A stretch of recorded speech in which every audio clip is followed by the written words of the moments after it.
Today on campus, it's 1983. Ronald Reagan is currently in the White House. Sally Ride just became the first American woman to travel to space. Mario Brothers is about to be released by a little company called Nintendo. And for some reason, people are fanatic about collecting Cabbage Patch Kids, Care Bears, and My Little Ponies. However, none of that matters much to a lazy college student named Kevin. Kevin is a perfectly normal freshman at the University of Iowa who discovers an extraordinary workaround, one that will change his life. That same workaround, however, will cause him to disappear from campus altogether. Stay tuned for this cautionary tale, a lesson in life not found in textbooks or online lectures. Cheaters almost never win.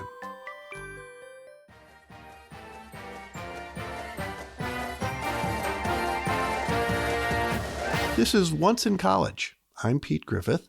Today's episode was written and sent in by an author who wishes to remain anonymous, partially so the feds won't pester him. But more on that tidbit later.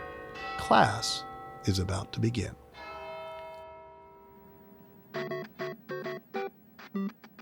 Let me tell you the very true-ish story about the first roommate I had in college.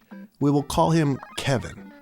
Kevin was more than a bit pudgy when I first walked in and found him sitting at his desk, eating out of a bin of neon-colored cheese balls the first week of our freshman year.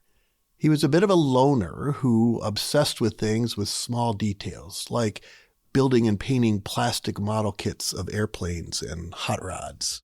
He also enjoyed the effects of smelling the kit's model glue and the small bins of model paint back when such things weren't as regulated. Kevin was more than a little lazy as well. Back home, his mom did his laundry. But Mom was not here now at college, and it wasn't too long before his laundry backed up. Not too long after that, he went from sniffing the pits of his shirt and re-wearing them to cycling through 3 days of his underwear before swapping them out. At that point, Kevin started to smell. Bad. Really bad. Like from 5 feet away bad. And he started getting bullied for it. There wasn't a washer or dryer in the dorm where we lived, so I gave Kevin directions to the nearest laundromat. For me, it wasn't too bad of a hike, but for him, especially lugging a bag full of clothes, it might as well have been a trip to Everest without a Sherpa. What made his first laundry experience worse, and now looking back might have been the start of this entire downfall, was the fact that when he finally made it to the laundromat, the change machine there was broken, and he needed quarters. So Kevin walked across the street to find somewhere to get change, then down it, then back down the other side, then up a block and over a block, and by then Kevin was fed up and hangry. There was nothing open that Sunday except a restaurant. So, as an impulse buy, Kevin spent most all of the money he had on a nice Italian dinner at a restaurant only parents frequent when they visit their kids on campus. He walked out full, but his wallet was empty, sans one single dollar bill, of which he was smart enough to trade that with the waitress for 4 quarters, enough for the laundry machine, until he walked back and found only the pool tables down the street took 4 quarters. The machines at the laundromat took 5. Desperate times call for desperate answers. I'm not sure after living with smelly Kevin at that point who was more desperate, him or me, but Kevin was certainly more resourceful.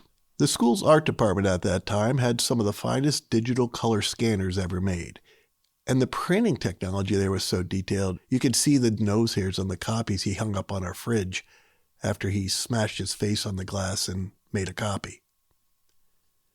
Kevin noticed that the coin machines only scanned one side of a bill when it sucked it in, and if the bill didn't take, it was usually because it was too beaten up or the printing was too battered.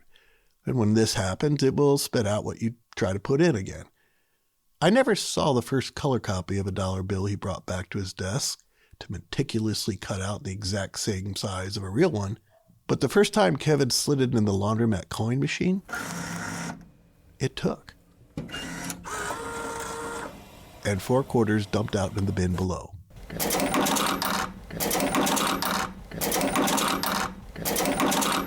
As did the second cut-down copy he put in. Well, I was so elated that Smelly Kevin wasn't smelly anymore that I never really brought up his laundry situation again. It wasn't until he was bringing home buckets of cheese balls and getting orange dust everywhere when the subject kind of rolled back around. Like any bad criminal, Kevin could not resist telling me of his newly discovered plunder of his pot of gold. The idea of easy money was so intriguing, I went with him the next day without any laundry between us just to watch him do it.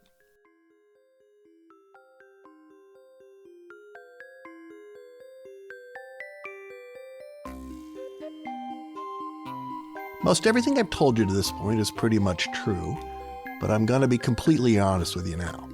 After sweating the pros and cons for like 3 days, I decided to give it a go myself.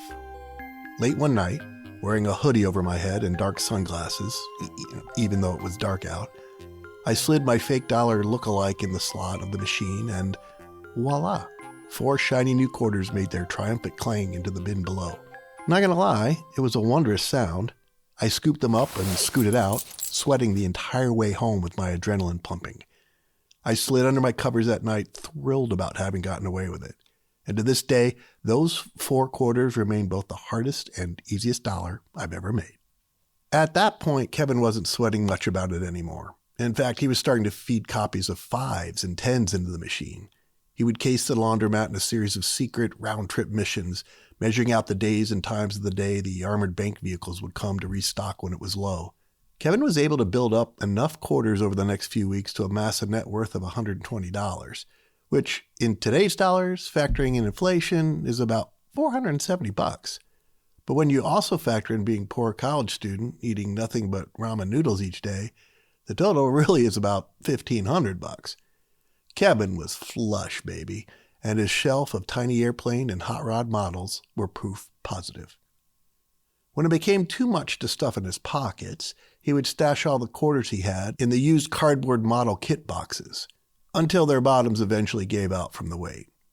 He replaced those by just reaching for the closest thing nearby, a large plastic cheese puff jar he had just polished off. Needless to say, he didn't notice all the stares at the bank when he poured that jar of quarters, orange dust and all, into the coin machine at the bank to launder or convert the coins into much more manageable paper money. In fact, he wasn't noticing much anymore, like the tiny little camera that somehow had now been installed above the coin machine at the laundry. But I noticed it, thankfully, about a fraction of a millisecond before I was able to slide my second fake into the machine, which, again, thankfully, I did not.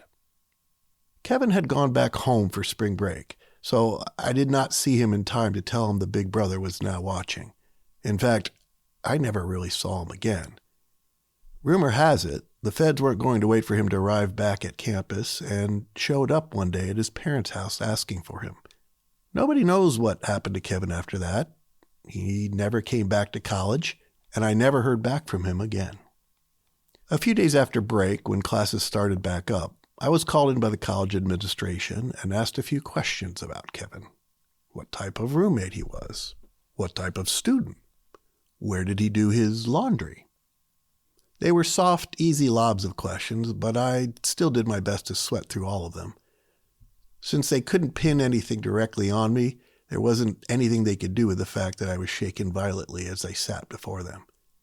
After what seemed like an eternity, I was able to leave unscathed and remained in college.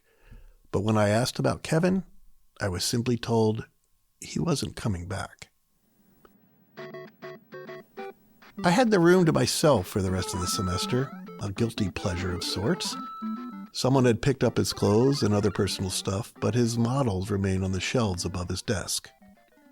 Every so often, I will dream about Kevin, and in my dark scenarios, he served his time in jail and is now out and sits across the street from my work at a cafe, scoping me out on my lunch hour to see when and where it would be safest to confront me. On the train ride into work some mornings, when the sun is still low, I fantasize Kevin was snatched that day at his parents' house and cut a deal to work for the feds, infiltrating their systems for weaknesses and helping solve the trickiest counterfeit schemes all the other brilliant minds have been unable to uncover. And when I'm at the grocery store, I still do a double take anytime I see a man my age buying cheese balls, wondering if it's Kevin. I've never really talked about this with anyone, but ever since I walked out of that meeting in the administration office, I embraced two of the truths about Kevin that are much more realistic. First, he's probably schlubbing away at some low-level job somewhere that allowed him to be hired as a felon. And two, cheaters never win. At least Kevin didn't. Someone who knew him, however, may or may not still be up $1. Today's episode was produced by Marie Newman, Rob Wallace, and myself, with a special shout-out to Michael Henry, who contributed some mad sound design and engineering skills. A follow-up to this story will be available to our subscribers, so please, subscribe. If someone in this story sounded like someone you knew once in college, or maybe even yourself, we'd love to hear about it. Ever get away with something on campus that was a tinge illegal? We don't judge. Leave us a comment or two, or visit us at onceincollege.com and connect with us there. We're looking for unique or unusual college experiences like that. Stuff that didn't happen in class or at a lecture. Oh, which reminds us. We want to thank this anonymous author again for reminding us that cheaters never win, or rarely do, or at least don't win too big. And Kevin, if you're out there listening, we hope you did your story justice. If you liked any of what you heard today, give us a like, or share this episode with someone you may have done something illegal with back in the day. And if you want to hear our upcoming stories the moment they come out, or hear some bonus content that might make you giggle out loud, please subscribe to our podcast. It really helps us more than you'd ever think. More than our GPAs ever did. Until then, I'm Pete Griffith, back next week with more stories like this, all from a time once in college.